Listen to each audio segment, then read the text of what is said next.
सलामती है उन आंखों पे जो हिदायत पे नजरें जमाए बैठी हैं, उन कानों पे जो जिक्र खैर के मुंतजर रहते हैं, और उन कदमों पे जो हिदायत की राह पे गामजन हैं। थोड़ा सा नाजुक पहलू, ये जितनी तनकीदात मेरे सामने आई उसमें जो एक लिखा हुआ भी पहलू मौजूद है और मख्फी पहलू भी मौजूद है। जो कुछ एतराज़ात होते हैं, जो तासुर कायम किया जाता है वो ये है कि मसला कातिलीन उस्मान का असलन नहीं था, एक बहाना मिल गया या एक उज़र मिल गया जिसकी बुनियाद पर इतने बड़े बड़े इक़दामात कर दिए गए। और आगे फिर जो कुछ हुआ, यानी सिर्फ ये नहीं था कि जी आपने मिसाल तौर पे मुतालबा किया, आपके दिल में बड़ा दर्द था सैयदना उस्मान के कातिलीन को कटहरे में लाने का, इंसाफ की तलाश के लिए आपने मसलन कोई उनके वरसा के साथ हमदर्दी का इज़हार किया, बल्कि जो इक़दामात पे दर पे आगे होते चले गए, उसके बाद जंगें हुई, उसमें खून बहाने से भी इनकार न किया गया, तो लोगों के दिल में ये शक और शुबा पैदा होता है। सैयदना अमीर मुआविया के बारे में बहुत माजरत के साथ मैं आपकी खिदमत में रख रहा हूँ कि मसला जो है असलन ये नहीं था, मसला ये था कि जी हमें इक़्तिदार मुंतकिल होना चाहिए, उसके लिए एक मौका मिल गया, एक बहाना मिल गया, उसकी बुनियाद पर जितनी इक़दामात किए जा सकते थे वो इक़दामात किए गए। जब इस तरह के मामलात सियासी या माशरती सतह पर होते हैं तो उनमें इक़दामात को देखने के दो हिसाब ये हैं, हुस्न ज़न से देखा जाए, बदज़नी से देखा जाए। तो दोनों जानिब हुस्न ज़न से भी देख लीजिए और बदज़नी से भी देख लीजिए। हुस्न ज़न के तकाज़े से हम सैयदना अली के बारे में ये कहते हैं कि उन्होंने नेक नियति से ये समझा मुसलमानों का नज़म दरहम बरहम है, एक खलीफा या हुक्मरान को शहीद कर दिया गया है, ये लोग बलवा करके आए हैं, इन्होंने मदीने पर कब्ज़ा किए रखा है, अगर लोगों को बेसर छोड़ दिया गया तो इससे अनारकी पैदा होगी। इस वक्त ये मुझ पर एतमाद कर रहे हैं और बाकी लोग भी एतमाद करेंगे, तो मुझे आगे बढ़कर हुकूमत का नज़म संभाल लेना चाहिए। हुस्न ज़न के पहलू से देखा जाए ये बड़ी माकूल बात नज़र आती है। यानी एक बगावत हो गई है, उस बगावत में ये हम जानते हैं कि कई दिन तक मदीने में लोगों के लिए मस्जिद में जाना नामुमकिन हो गया। जो लोग बगावत करके आए हुए थे उन्होंने मस्जिद नबी पर कब्ज़ा कर लिया हुआ था।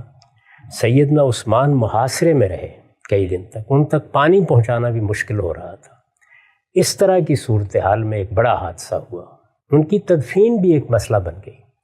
इतना बड़ा हादसा हो जाने के बाद सैयदना अली ने अगर ये महसूस किया कि ऐसे मौक़ों पे हुकूमत संभाल लेनी चाहिए, अगर ये इस वक्त मेरी इताअत करने के लिए तैयार है तो ये मेरे तहत आ जाएंगे, तो मामलात को हम दुरुस्त कर लेंगे। नेकनियती के साथ ये महसूस किया।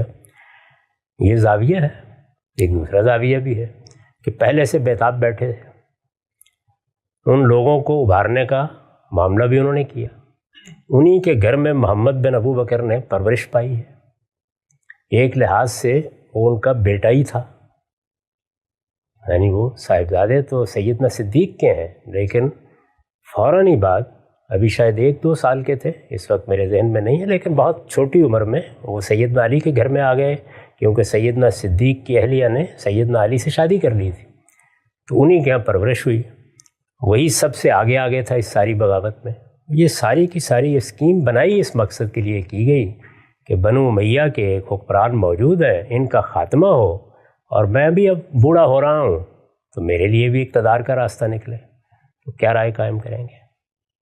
ये चीज़ों को देखने का दूसरा ज़ाविया है। इसी तरह उधर आ जाइए, हुस्न ज़न के पहलू से ये है कि बड़ा नाजुक हादसा हुआ है। सैयदना उस्मान बड़ी शख्सियत हैं, वो मुसलमानों के हुक्मरान थे, उनकी शहादत हो गई है।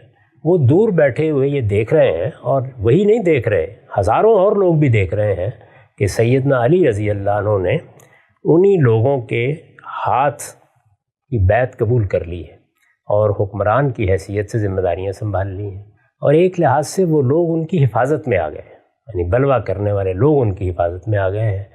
इस वजह से उन्हीं से मुतालबा किया जाएगा कि वो उनकी बैत कबूल न करें, उनको कानून के हवाले करें। ये हुस्न ज़न से देखने का तरीका है, और बदज़नी से देखने का तरीका वो है जो आपने बयान कर दिया। तो इनमें से जिसका चाहे इंतखाब कर लें। मुझे अल्लाह ने ये हुक्म दिया है कि इज्तनिबू कसीरम मिनज़्ज़न इन्ना बाज़-ज़न्नि इस्म। जब भी कोई मामला हो उसको हमेशा हुस्न ज़न के पहलू से देखना चाहिए। तो मैं दोनों बुज़ुर्गों के इक़दामात को हुस्न ज़न से देखता हूँ। मेरे नज़दीक सैयदना अली ने भी दयानतदारी के साथ खैरखाई के जज्बे से अपनी तरफ से एक तदबीर को सही समझ के इक़दाम किया, اور سیدنا معاویہ نے بھی اس خیال سے کہ یہ کیا بات ہوئی کہ مسلمانوں کا حکمران شہید کر دیا جائے، مرکز میں اتنے بڑے پیمانے پہ بغاوت ہو اور وہی لوگ جو قتل میں آگے ہیں وہ دائیں بائیں کھڑے ہو جائیں آگے۔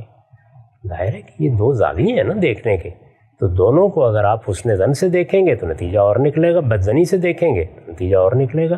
اس میں ہر شخص کا انتخاب ہے، میں نے اپنا انتخاب بتا دیا، میں تو دونوں بزرگوں کے اقدامات کو حسن ظن ہی سے دیکھتا ہوں۔ تو بہت ہی خوب، بڑے ہی یہ فکر آمیز نقطہ تھا جو آخر میں آپ نے پیش کیا۔